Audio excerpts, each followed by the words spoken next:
వైశాఖ పురాణం 8వ అధ్యాయం పిశాచ మోక్షం. పూర్వము రేవా నదీ తీరమున మా తండ్రి గారు మృతి నంది పిశాచ రూపము నన్నెను.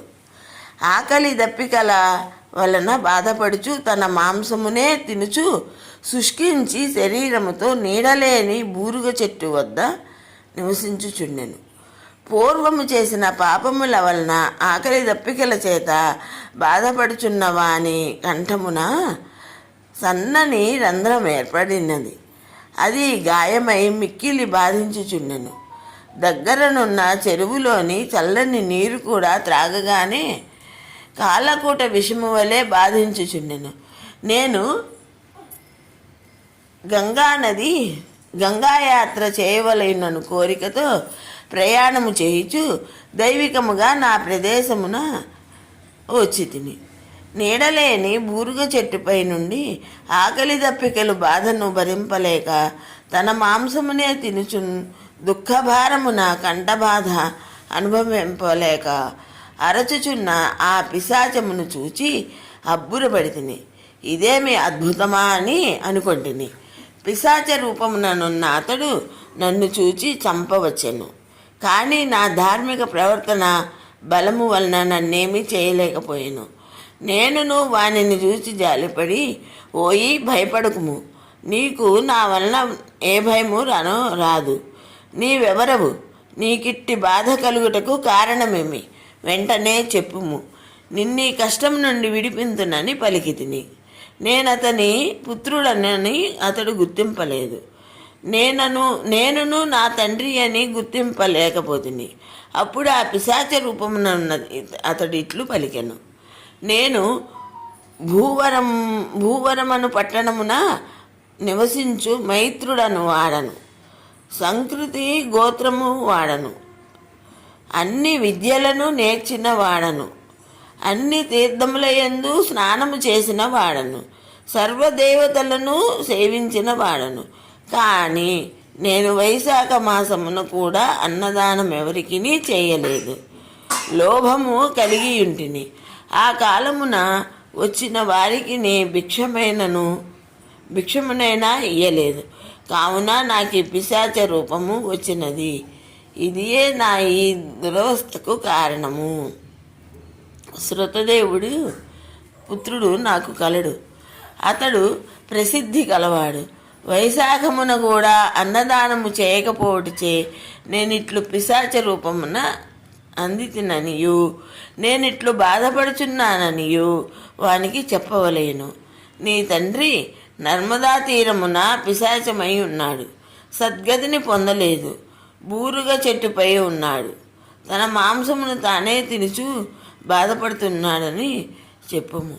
వైశాఖ మాసమున వ్రతమును పాటించుచు జలదర్పణమును ఇచ్చి సద్బ్రాహ్మణుకు అన్నదానము చేసినచో నేను ఈ బాధ నుండి విడిపోయి శ్రీ మహావిష్ణు సాన్నిధ్యమునందును.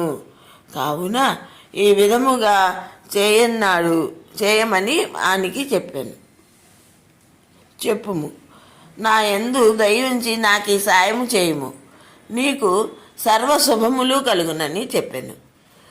చెప్పుము అనుచు ఆ పిశాచము పలికెను.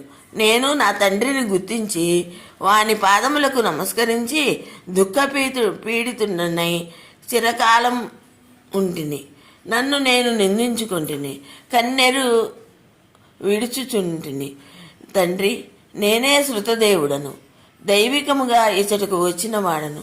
తండ్రి, ఎన్ని కర్మలను చేసినో పితృదేవతలకు సద్గతిని కలిగించడంతో ఆ కర్మలు వ్యర్థములు నిరర్ధకములు. నీకు ఈ బాధ నుండి విముక్తి కలుగుటకు నేనేమి చేయవలేనో చెప్పుమని ప్రార్థించను. అప్పుడు నా తండ్రి నన్ను గుర్తించి మరింత దుఃఖించను. కొంతసేపటికి ఊరడిల్లి మనసు కుదుటపరుచుకొని ఇట్లనెను, నాయనా, నీవు తలచిన యాత్రలను పూర్తి చేసుకొని ఇంటికి పొమ్ము. సూర్యుడు మేషరాశి యందుండగా వైశాఖ పూజను చేసి అన్నమును శ్రీ మహావిష్ణువునకు నివేదించి ఉత్తమ బ్రాహ్మణులకు దానమీయం. అందువలన నాకే కాదు మన వంశము వారందరికీ ముక్తి కలుగును. కావున అట్లా చేయమని చెప్పాను. నేనును నా తండ్రి ఆజ్ఞను అనుసరించి యాత్రలను చేసి నా ఇంటికి తిరిగి వచ్చి తిని మాధవునకు ప్రీతికరమైన వైశాఖ మాసమున వైశాఖ వ్రతమును చేయుచు నా తండ్రి చెప్పినట్లుగా శ్రీ మహావిష్ణువును పూజించి నివేదించి అన్నమును సద్బ్రాహ్మణుకు దానమిచ్చి తిని అందువలన నా తండ్రి పిశాచ రూపం నుండి విముక్తుడై నా వద్దకు వచ్చి నా పితృభక్తికి మెచ్చి ఆశీర్వదించి దివ్య విమానమునెక్కి విష్ణులోకమును చేరి అచట శాశ్వత స్థితి నొందెను. కావున అన్నదానము అన్ని దానములలో ఉత్తమం. శాస్త్రముల యందును ఇదియే చెప్పబడినది. ధర్మయుక్తమైనది. సర్వధర్మసారమే అన్నదానం. మహారాజా, నీకు ఇంకేమి కావలేనో అడుగుము, చెప్పేదనని శృతదేవుడు శృతకీర్తి మహారాజునకు వివరించెను. ఈ విషయమును నారద మహర్షి అంబరీష మహారాజునకు చెప్పెను. వైశాఖ పురాణం 8వ అధ్యాయం సంపూర్ణం.